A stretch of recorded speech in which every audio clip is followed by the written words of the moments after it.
purchase an investment property abroad and then still get a decent potential income return out of it. Oh, Yeah, and as a holiday home, a lifestyle factor as well.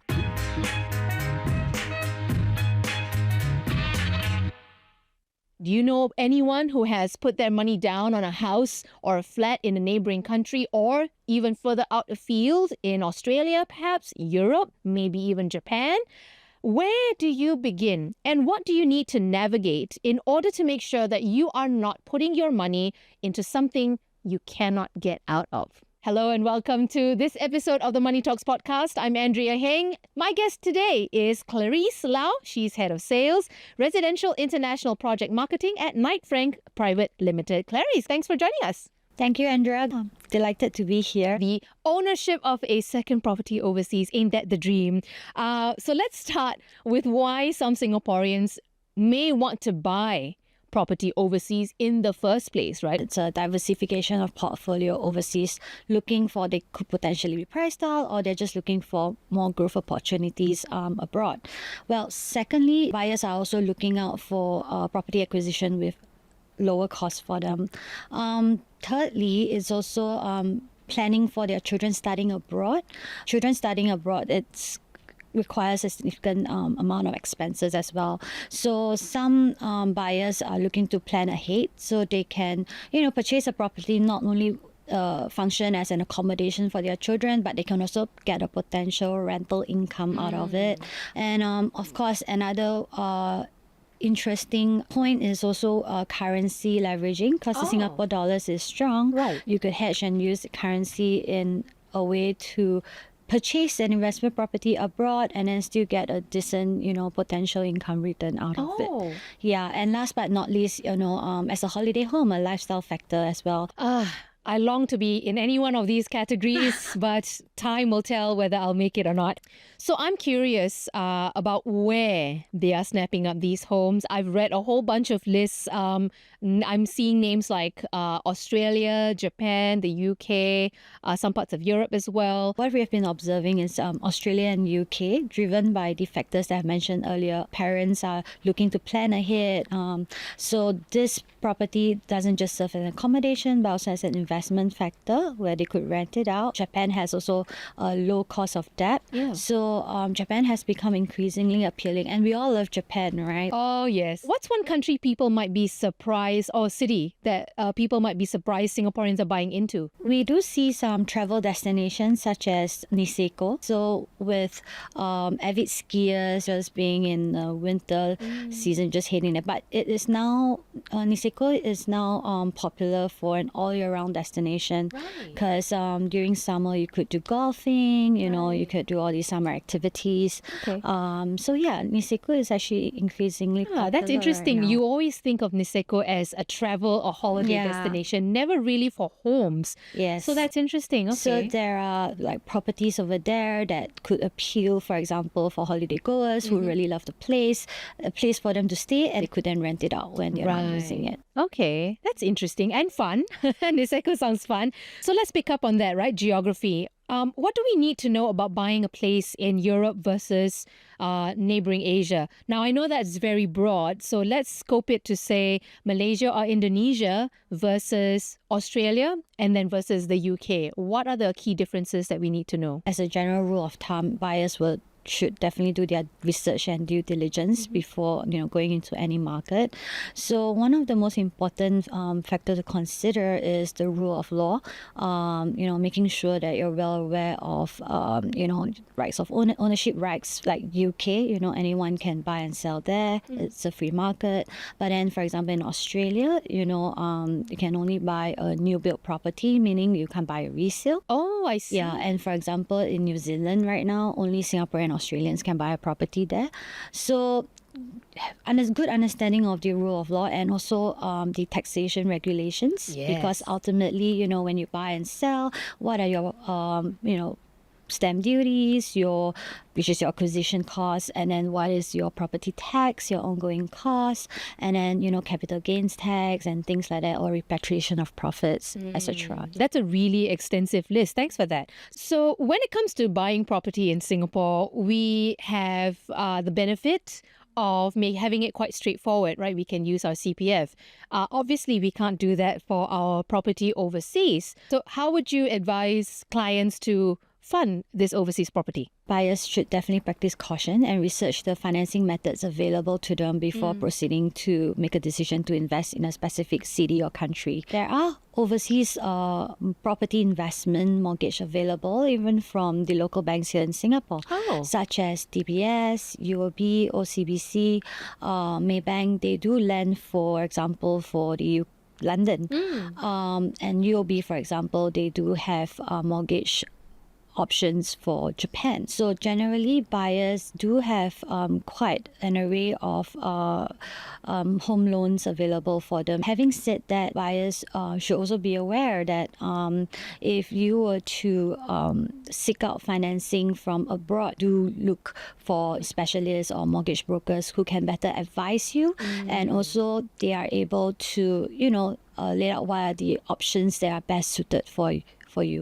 I didn't know that we had financial institutions here who can facilitate loans overseas. That's fantastic. Okay, now I'm interested.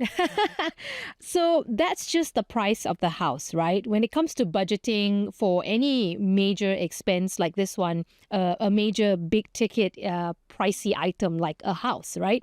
There are other expenses to factor in as well. What might some of those expenses that we may have overlooked or not considered yet, what might some of them be? Of course, when you rent out the property, will be the lettings and property management costs. Right? Okay. You need someone to handle finding a tenant for you, and also to manage your property because you're not going to be there physically to handle them. So there are this cost that of course varies from city to city, and at the same time, there is also property tax. It's an annual property tax, so best to get in the know as to what is the property tax amount per annum for each country or the city that you are looking to invest into.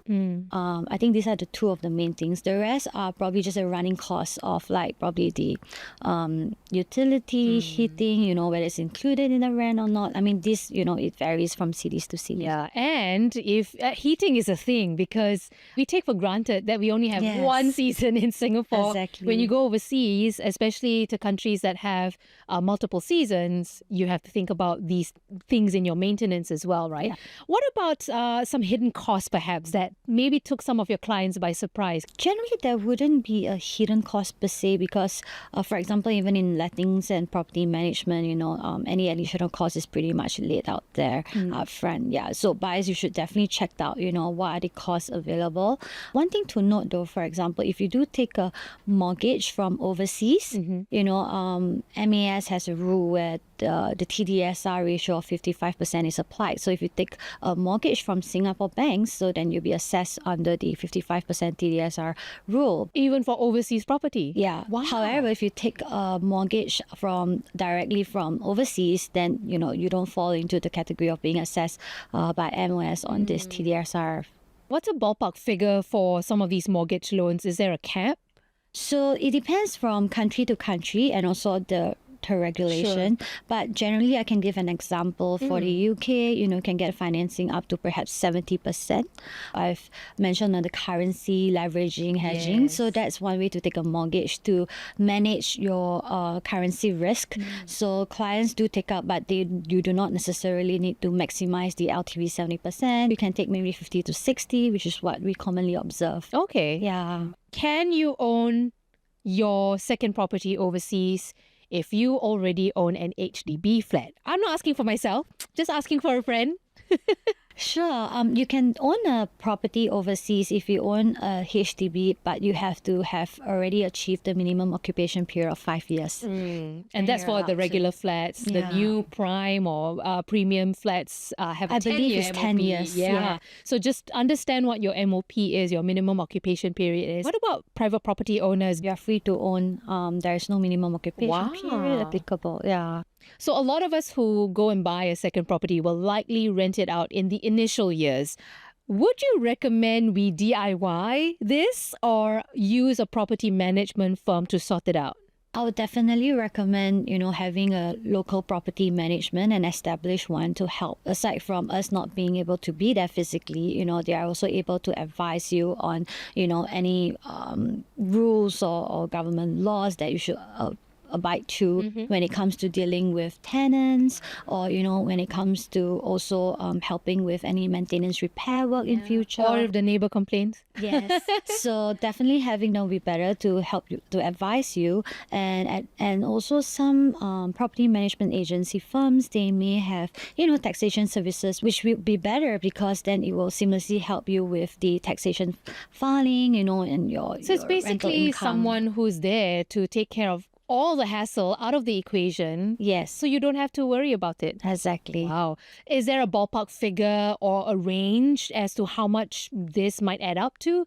In UK, in example in London, their things and property management fee could range from 10 to 13%. It really depends. In other cities like Dubai, perhaps, you would be seeing property management fee at like maybe 8%. Right. Yeah, so it really differs. It is a good gauge because it helps us with budgeting as well, because you have to think about the price of the house course. and then all these other extra expenses as well. So sometimes things in life happen, you're forced to sell your home, right? Can be your child has finished his or her education in Australia or the UK, or perhaps a family member at home has passed on and you have to go home to be a caregiver in Singapore.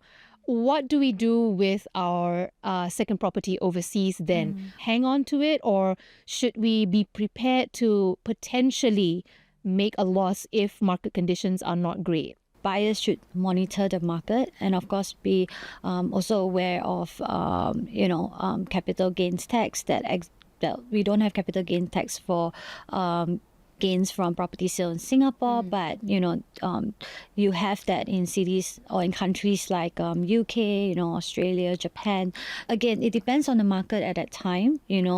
Best to seek an advice, because when you're looking at exit strategy, you will have to at least plan ahead. Thanks very much for all of this advice. You've walked us through a really interesting picture of what it's like to own property overseas. Not as intimidating as I initially thought.